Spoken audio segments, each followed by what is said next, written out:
Super. So we definitely don't want me all the way down there, out of the way of the screen for you all, so you can see what we're going to be doing. So we're going to be talking about biting and chewing today.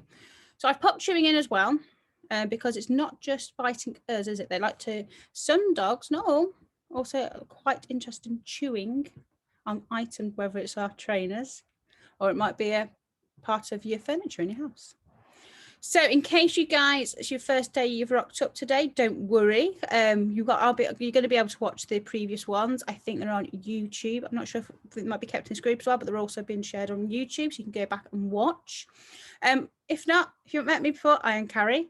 I'm Carrie. I run Carrie's Canines and Friends in the UK in Coventry, and I specialise in helping new puppy owners build an amazing relationship with their new pups. Yeah, I get a lot of either people that haven't owned a dog before, so they just want to get it right, or they've had a puppy in the past, but it was a long time ago. And like I said, those rose-tinted sunglasses, they didn't have to be sunglasses, rose-tinted glasses come out, and you kind of go, oh, I don't remember having to deal with this. Yeah, so getting that little bit of extra help. So this is what I'm going to help you guys with today. So yeah, they're my little dudes. That is Eric. He is my little Cavapoo. Quite often gets called a cockapoo. He's got really long legs, bless him. He's my little worrier, but his confidence has massively grown over the years. And that is Maisie. She's my collie cross spaniel. She's my older dog, and I've got another one on the way. So I have got a puppy on the way, and this is one topic that, yeah, I want to ensure that I don't have like loads of biting problems. Yeah, I don't want those biting problems. So I've literally been, I'm a published author as well. So I've got one book out. My second book out will be out sometime this year. And now I've announced it. I need to get on and get it finished. But there is a big, I think it's turning into quite a big chapter on biting and mouthing. So it's really tough in my head at the minute because I've literally been writing all about it. So first of all, it's a perfectly normal behaviour. Let's start with this. It is a perfectly normal behaviour. Dogs might bite and grab a hold of us, hold of items of clothing. Yeah, it's a perfectly normal behaviour. Your puppy is going to do it. It's something that should be expected that's going to happen. So it is one of the top problems. It's a Google search, you Google searching, and it comes up with one of the top problems. It's usually this, and it's also socialization comes up quite almost like fighting the top spots quite a bit. So why is it one of the top spots? It can easily and quickly become quite overwhelming. Really can become quite easily and quickly overwhelming for us. Because it hurts. It hurts. I'm not gonna lie, it hurts. Those little shark teeth, they really hurt. So from when you tell your puppy's about 4, maybe 5 months old, roughly. Every dog is different. Till around that age, they've got their puppy sharp teeth, and they are razor sharp. Okay, and that's when it really hurts. So what you'll also find as well is you'll be like, yeah, I've got a young puppy, Carrie. We're following your advice. We're being proactive. We talk about being proactive today. I've gone on to that already. We get being proactive, and then like, yeah, it's getting really good. It's no problems at all. It's really well. And then they start mouthing, and it goes 10 times worse. But it's only for a short time because it's hurting them. Okay, so you are going to experience that as well. She'll experience like it's hard work, it's getting better, and then you'll have like a spike of it being worse. I think it's really important just to warn people about that little bit of a spike, because I quite often get a phone call and saying, well, we're doing really well. We told you we're doing really well. It's gone really bad. And I was like, shall we check if we're teething? Let's check if he's teething. So yeah, let's go on to being proactive. So by being proactive and setting your puppy up for success, it's going to set you up for success, because you're going to keep all your fingers and toes. How important is that, hey? Cool. So yeah, they do. They love to bite and chew. They do love to bite and chew. So by being proactive again, we're going to provide them things to chew and show them what to do. So, but first we need to look into the why. Why is your puppy chewing and biting? So they do it to investigate the world. They investigate the world around them by using their mouths. We just need to teach them not to investigate us so much by using their mouths, which I'm going to give you some games and stuff to play today. It feels good. It does make them feel good. So what chewing and biting does, it releases endorphins in their brain. It's the feel-good chemical. It makes them feel good. It is actually like really self-rewarding to them to bite and to chew. They do it for attention. Yeah, to get our attention. And guess what? It works. They bite and she's like, ow, that actually really hurts you. You've definitely got my attention. So that's something we need to look into, because yeah, it works. It gets our attention. Remember, with dogs, gets rewarded, gets repeated. We do not choose the reward. They might be like, wow, that works. They're going to repeat that behavior because it's getting the attention, which is what their end result is. So yeah, and it works. Yeah, like I said, it works. Genetics and breed. So we do need to think about your genetics and breed of your dog. So some dogs are genetic. They're bred to be grabby and mouthy. Grabby and mouthy, yeah. If you've got one of these breeds, I would expect it to be more grabby and mouthy. You're going to get different scales, you see, of where your dog is sitting, whether it's more grabby and mouthy. And like I'm going to pick on Malinois. They're bred to grab, bite, and hold on. Yeah, that's what they're bred to do. So that's what they're going to want to do. Okay. What I will say quickly on breed. Go and look. I would suggest go and have a look at what your dog is bred to do if you don't know already. But you also need to think sometimes out the little box a little bit. I have got my little Cavapoo I was introduced a minute ago, Eric. So he's a Cavalier cross poodle, bit of terrier, a little bit of terrier. He does like to grab onto a toy, really rag it like a terrier would.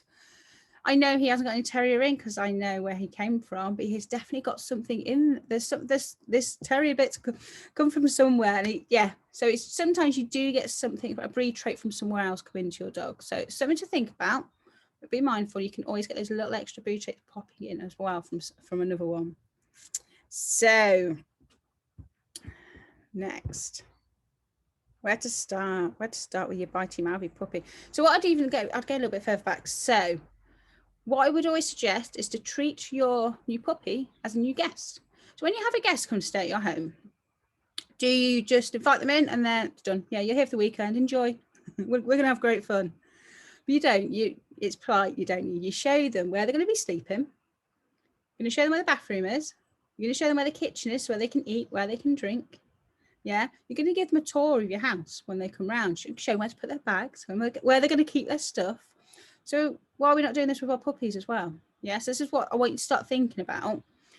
Treating your puppy as a new guest. We need to show them, this is about being proactive, showing them what you want from them, showing where things are and showing them where to do these things. For example, the toilet. Yeah? So showing them some rules. Showing them some rules and showing them where stuff is.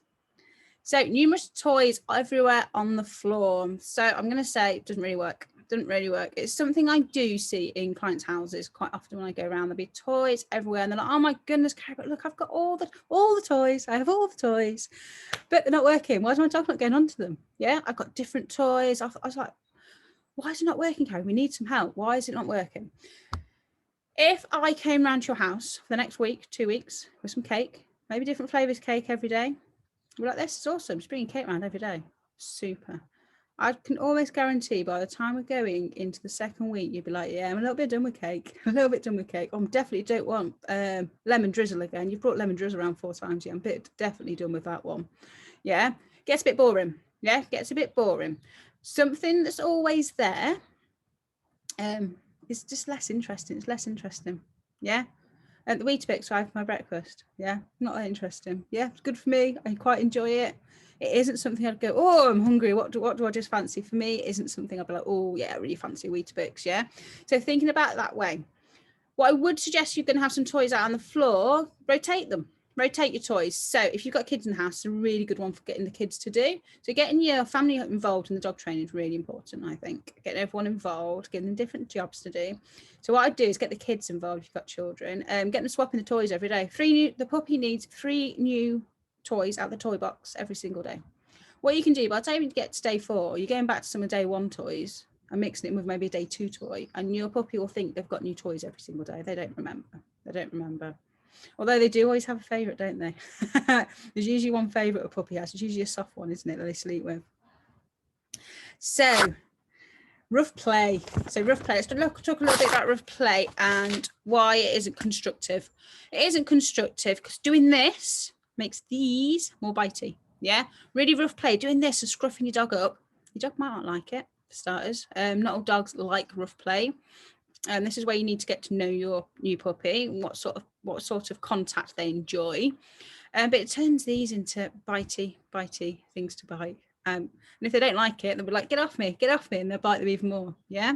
You might think it's fun with some of them are doing, the puppy might be like, I'm really not enjoying this interaction at the moment. Just get off me. Yeah. So no rough play. I'm going to say a little thing of, yeah, I wouldn't suggest doing rough play at all, to be honest. Not constructive.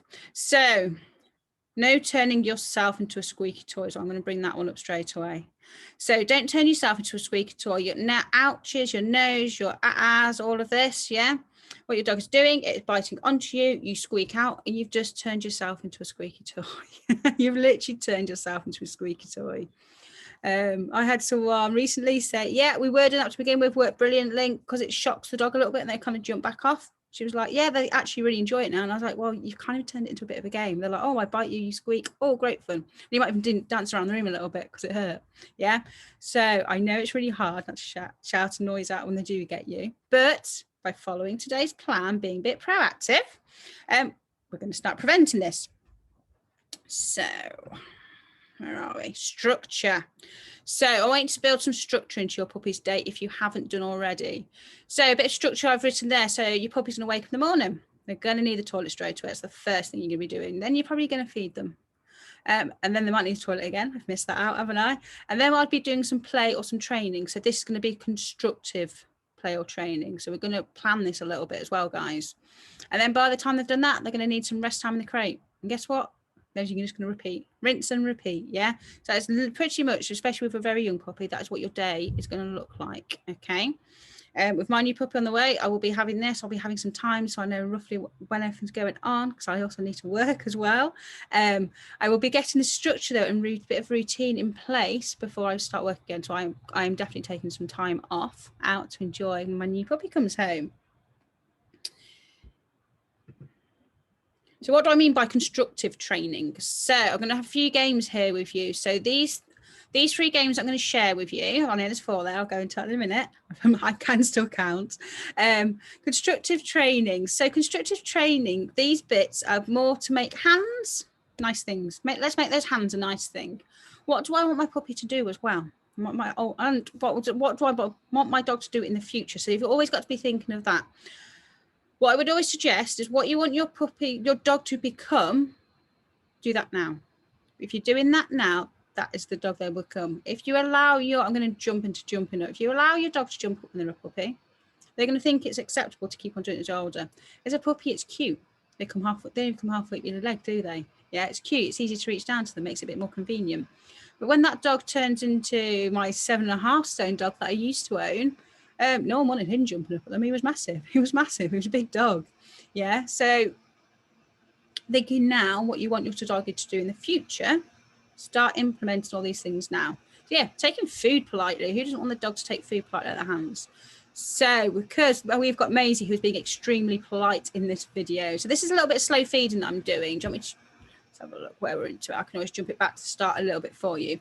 So what I'm doing is bringing food nice and slowly towards her mouth. That is not slowly. Quite often when I teach, people do this and take the food really quickly to the dog's mouth. So a little bit of slow feeding, take the food nice and slow and teaching them a little bit of self-control. So with your young puppies, or the dogs haven't done this game before, you can't go slow all the way to that. That really wasn't slow either, was it? Can't go slow all the way to the mouth. What I would suggest to do is do slow halfway and then speed up the other half. And then what you're going to do is gradually increase the bit that's slower. So they do it halfway the first time. Next time you might go even further closer to the mouth. Anytime your dog jumps up, I know Maisie didn't do the video, she was being far too polite. Anytime your dog jumps up, whip the food behind your back, and then bring it back out again. With teaching your dog, you're not having that unless you do what I want. So a little bit of rules in the game. 4 paws need to stay on the floor. 4 paws will need to stay on the floor for you to get the food, yeah? What should I do if my dog's struggling and they're not getting them? They're just getting frustrated. Maybe getting a bit of barking or they're acting a little bit silly. Ask them to do something easy that your dog knows, okay? I always say like a little bit of frustration's okay.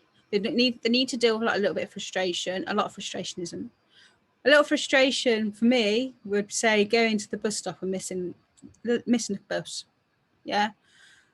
a lot of frustration going to the bus stop and be standing there 2 hours because the buses just aren't turning up. So yeah, I'd lose my patience a little bit there. So a little bit of frustration is okay. We've all got to deal with a little bit of frustration in our lives, and I think our dogs need to as well. But I wouldn't increase it to a lot of frustration. So a little bit of frustration, okay, ask for something easy, then try again, guys. So a little bit of slow feeding.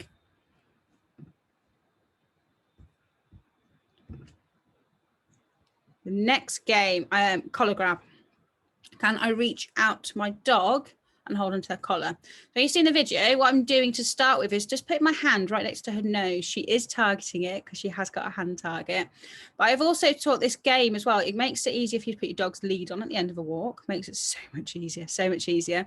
But it teaches hand coming out towards my dog's face isn't for biting and nipping. It's for hand comes out to you, you get a piece of food afterwards. So what I want you to note here is my hand with the treat is always behind my back. So what I'm not doing is going, I've got a treat, I'm going to hold on to your collar, because all your dog will do is focus on the treat.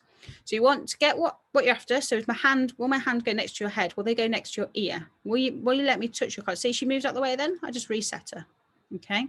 Just reset her by chucking a treat out. Yeah, not comfortable with that? That's absolutely fine. That is absolutely fine. You're having a conversation with your dog.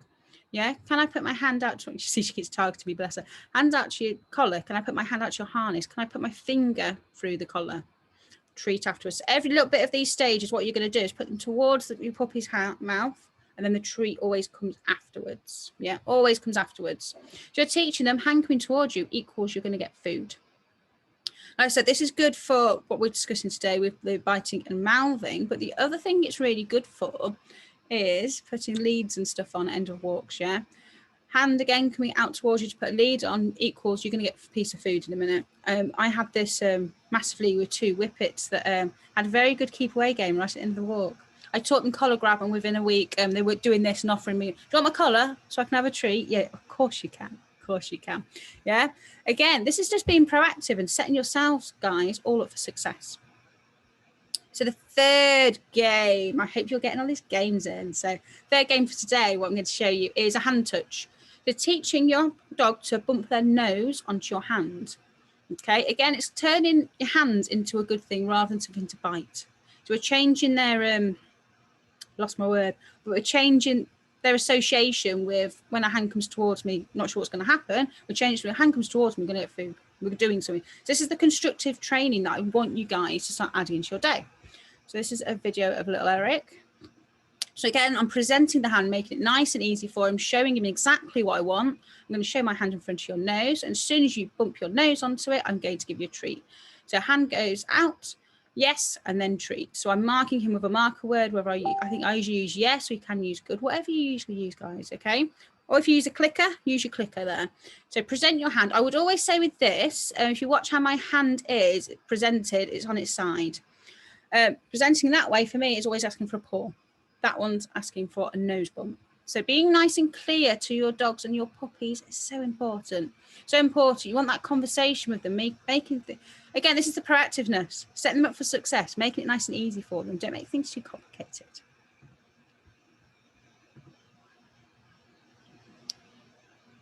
Next, I want you to think interactions. I'm jumping down here. Look at me. I'm just excited. Always excited.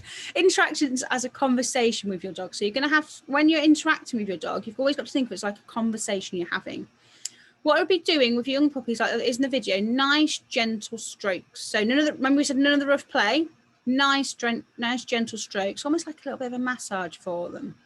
And also picking your moments. Yeah, picking your moments. So they've just woken up out of their crate. Do you think they want to snuggle up next to you on the sofa and have some gentle stroking? No, they're wide awake. They've been in their crate all night or their pen, and they're wide awake. They're ready to go. So they're not going to want to sit next to you on the sofa and have like a little morning cuddle. Yeah, they've got some energy.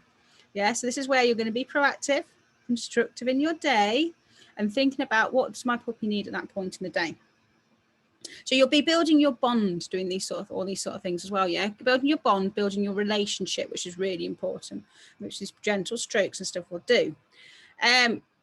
Something I want you really to think about: does my puppy like tactile contact? Does my puppy enjoy being stroked? I think this is something we presume our dogs want. That's because So we got them to be our companions, and we bring them into our family, but do they actually enjoy it? Do they like it? This is where you can go back to the breeder. Yeah, what's the breeder done with your dog?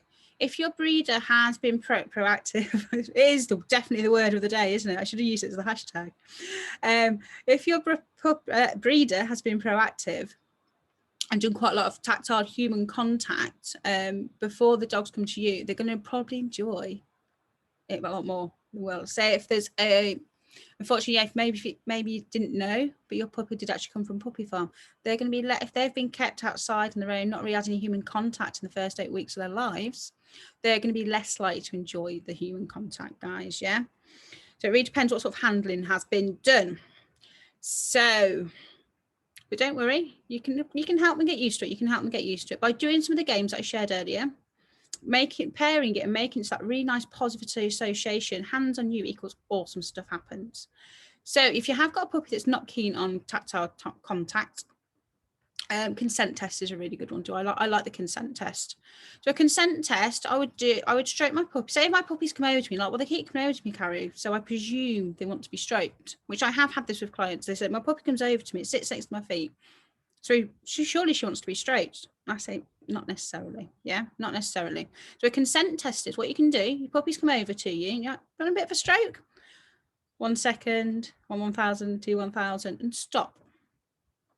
And see what your puppy does. So going back to thinking about having these interactions as a conversation, does your puppy go, yep, nudges you? I don't know why I'm pretending to do it.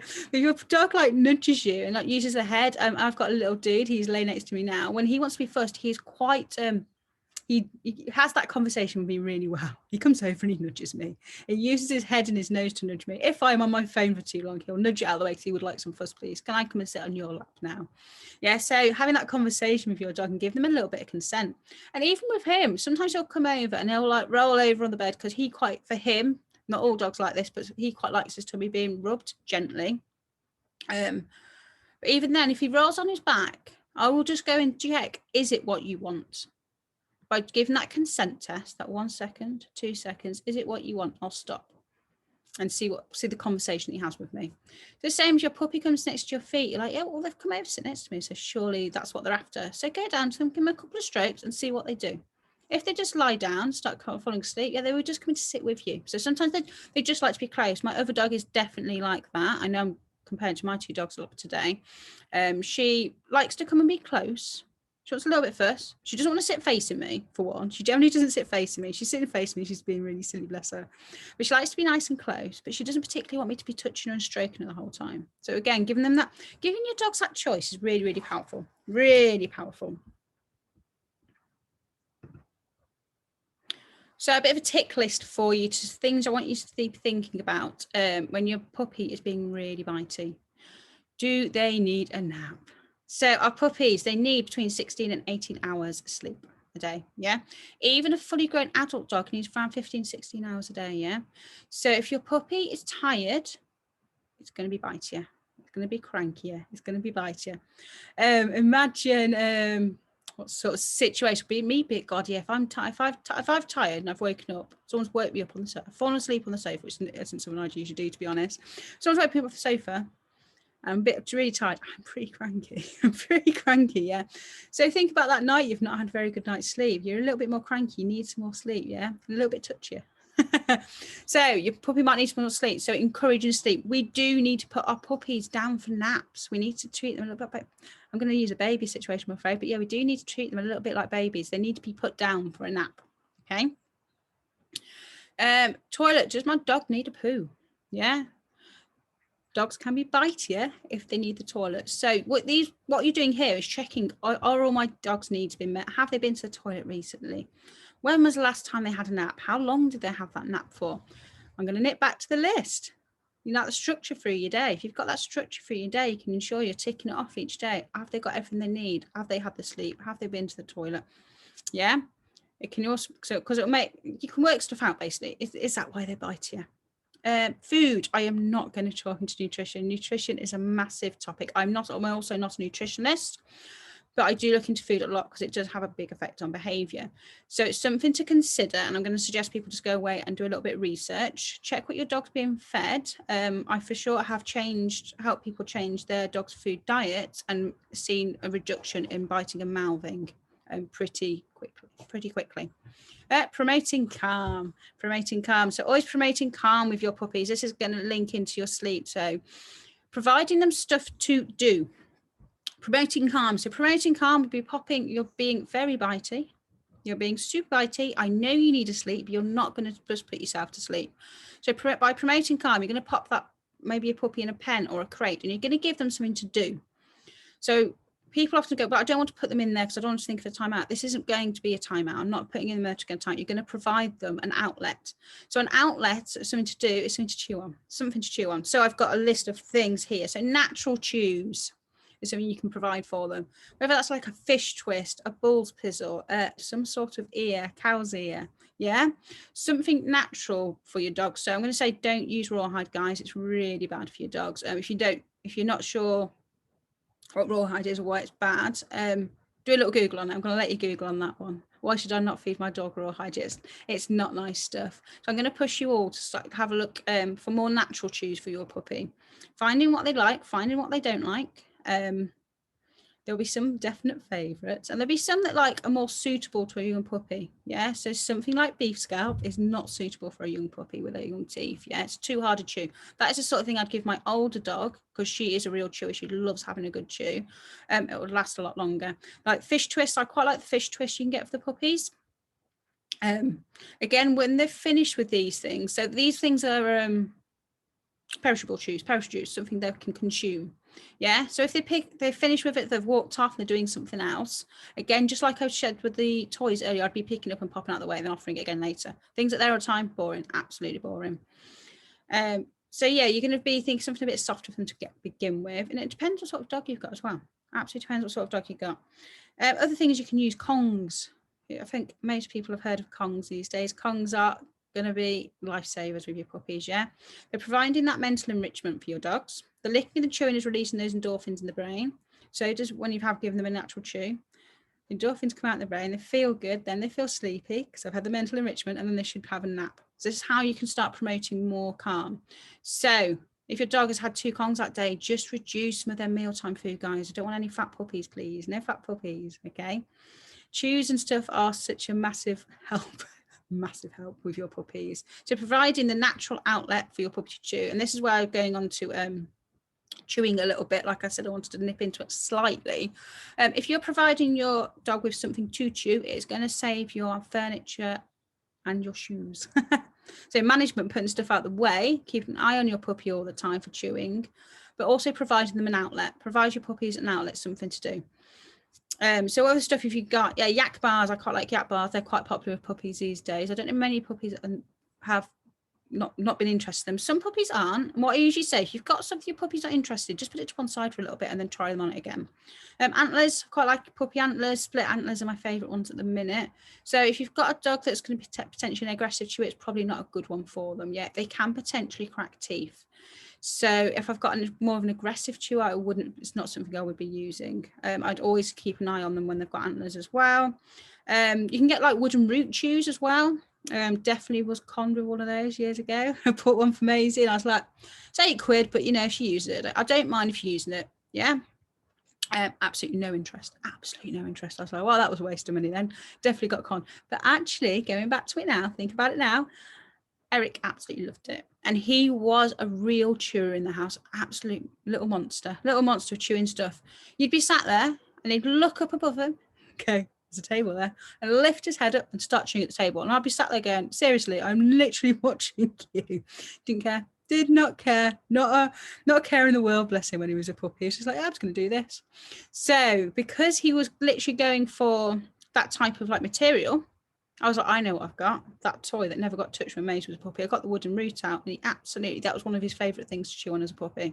So sometimes as well, matching what your puppy, if you're finding your puppy is finding something in your house they're persistently going back to, I always suggest to match what they're going to. Always match what they're going to. So if I was sat with a client once and the puppy went to the shed to chew on the shed, they were like, oh, it's never done that before. I was like, go buy that, get that wooden shoe out that he hasn't touched yet. And he straight away switched happily onto the wooden shoe that we provided him. So why can you buy wooden shoe roots? They don't splinter is the reason. They don't splinter, which is why I suggest them. Zoomies.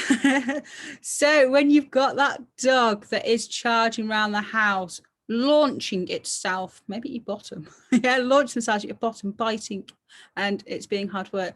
This is again when I'm going to go back to your structure. They quite often do it at a similar time each evening, 6-7 o'clock, yeah. Usually around that time, most puppies. So you can always predict when it's coming. So when you can predict these things are starting to come, I want you to be proactive. Yeah, I want you to start being proactive and going, Zoomy time is coming very soon. Let's get some of the dinner ready. We're going to have some dinner ready and we're going to do a little bit of training. We're going to have a go at that slow feeding. So what you're going to do is channel all that energy from Zoomies into something else. It's very cute to watch and quite funny, but then you're like, quite quickly, you're like, actually, yeah, I really can't have my dog doing this behavior. I really can't have them. So what you can do is start channeling that to something else, okay? Because that is one of the times I do get clients say, yeah, they literally don't, my puppy doesn't like me. That is one I get, actually. I do get, my puppy doesn't like me. I'm like, it's not they don't like me, they're just struggling to control themselves. We just need to channel that energy somewhere else. So another one, ideally go in with a toy first. This is, again, I'm getting you to be proactive, guys. I want you to be proactive with this. Rather than going, oh, my dog's latched onto me, I'll get a toy, we'll swap it. So yeah, swapping them onto a toy is great. But if you can get in there first and being proactive and going, right, I've got a toy for us to play with straight away. Again, you're showing them what you want them to do. Showing them what you want them to do. Checking. I've covered everything because it's quite a big topic, isn't it? A little note for you. So fill their day with constructive stuff to do. Yeah. Make that list on your phone and a notepad, wherever you want to make it, but make it a bit more constructive of how their day is going to look. It will make your life so much easier. Promise. Be kind and be fair with your puppy. So what I want you to start doing is thinking about the interactions you're having with your puppy throughout the day. So what I would love you guys to aim for, 80% of positive interactions and 20% or preferably less of negative ones. So your negative ones could be the ouching and what you might have been doing already, like, well, we're going to stop doing that. The positive interactions are having fun with your puppy, building your bond, building your relationship, playing a game of tuggy, doing some trainings. It's all the time. This stuff is putting that money into that relationship bank account. We tend to focus on the negatives. So what I want you to do, is that word again, be proactive, spin it on his head. So we tend to focus on the bad stuff. So what I want you to do is, rather than think, I don't like my puppy doing that, what would you like them to do instead? And then we're not doing jumping up stuff, comes jumping up again, haven't I? If your dog is a jumper upper, we've got a jumper upper, but I don't like my dog jumping up. Can we fix it? What would you like them to do instead of jumping up? A sit's a nice, what we call an incompatible behaviour. So they're already in a sit, they can't jump up. So I'd teach my puppy, a sit for instead of a jump up. So if you're like, yeah, I get that, Carrie, completely get that, but I don't know what I want my dog to do instead. Ask. This is why you're here, guys. This is why you're here, yeah? Make use of me and the other trainers that you've got access to in here. My final bit of a note, don't tap their nose, please, or use water sprays. Tapping the nose can create a hand-shy puppy. A hand-shy puppy is a liability and is going to create some long-term issues. We want hands going towards our dogs to be equal good stuff, yeah? We don't want hands going towards them and being a bad stuff and then turning around and biting and nipping at you. A nip, if you keep doing this, can potentially turn into a bite, yeah? A child suddenly grabbing out to your dog when you're walking down the road that doesn't know your dog, that could potentially turn into a bite. So it's, yeah, for me, it's something I'm passionate about. No tapping on the nose, no water spray. So no water spray. I'm going to tell you a little story about my first dog, Ty. So this is what I got told to do. This is one of the reasons I became a dog trainer. These sort of things I've been given, and I was just like, these just don't feel right. But at the same time, it works. She's like, okay, why not use it? It works. It's not the kind of working that I like. Yeah. So I had, for people in the UK will know what a fruit shoot bottle is. It's like a little drinks bottle you get like a kid's drinking. So I used to fill that back at water. Didn't use water gun. I was like, I've got this little bottle. I'll put some water in that. Sprayed them a couple of times. Yeah, it worked. It technically, like I'm saying, this is before I was a dog trainer. This is what a dog trainer came to me and told me to do. Spray him in the face with water. He doesn't like that. It'll fix your problem. Yeah, it did fix the problem. You stopped doing it. But what it created was like a bit of broken relationship with me and my dog. All I had to do was pick this bottle up. I'd pick this bottle up and he'd look at me. He would drop his head. So think about body signals we've been talking about. Drop his head, drop his eyes, drop to the floor and crawl to me. To me, that is, it breaks my heart even talking about it now. It really breaks my heart. That bit of relationship was broken with us, wasn't it? It wasn't nice. I got my dogs to be my friends, my companions, my partner in crime, yeah? To do lovely, great stuff together, have this awesome bond. But every time I picked that fruit shoot bottle up, it was breaking that relationship. It was taking money out of that relationship bank account and him not trusting me. Yeah, I want my dogs to trust me and have the best time with them. So instead of you guys doing that, and that advice that I unfortunately got before I learned better ways, you're going to have a go at the stuff that I shared with you today. So today's goal, today's challenge. So there's that word again, be proactive rather than reactive. So start thinking about the stuff you want, going in there with a plan rather than going, oh, biting, what do I do? How do I get them off me? It's really hurting. Create a daily diary to follow so you've got a bit more structure for your puppy's day. Add in that constructive training that I was talking about. So get a constructive training into your bit of more structure into your day. It doesn't need to be rigid. I'm not one for complete rigidity. Rigidity, is that even a word? I'm not a completely rigid person. I'm pretty flexible, but having a bit of putting some sort of structure will help you be proactive, and it'll just give you, if it's written, for me, I know everyone learns different ways. For me, something written down, if I write it down once, that's it. It's quite in my head. So thinking about the way you learn the best and how you can go, right, how can I remember to do these little things? Whether it's a toy ready on the side. I'm going to come down the stairs. What I'm going to do first, I'm going to let them out for a wee, but maybe it's next to that door. Let them out for a wee. When we come back in, I know we like to have place. So I'm going to place a toy next to the back door every night before I go to bed. That'll be something like a trigger, what you're going to do. So what I'd love you to do is you can share in the group a screenshot of what your daily diary, your constructive training is going to start looking like. Or do me a video of you having a go with the games. I'd love to see you having a go with the games. Yep. And share it in the group. Share it in the group for me, guys. Hashtag today, bite control. We should have been hashtag proactive, shouldn't we? Should have been hashtag proactive. So that's it for today. So do pop your questions, comments, worries, concerns. Maybe you've had something you've tried. You know, I've tried this. How can I flip it on its head? How can I flip it on its head? Pop it down below, guys. Absolutely here to help. And as always, little gift each day is if you want to book a free discovery call with me, if you want to have a chat with me, please book. I will drop again the link below for you. If you want to book a discovery call with me and have a chat and see and get some further help and get it right with your puppies, please do. So thank you for taking time out of your day and listening to me.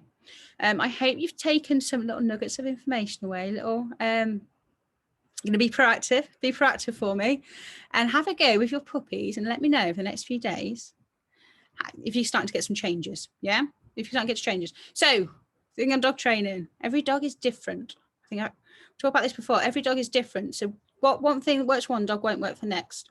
So you might try some stuff, go, God, that's not quite working for me. Have you got any other suggestions? Make use. I'm in here. I'm going to be popping in and out of here all week. I'm keeping an eye on you guys, answering any questions, giving you any help that you need. Cool. I'm going to go. So don't forget to do your sharing in the group, guys. And I will see you all tomorrow for day 4. Cool. See you all later. Bye-bye.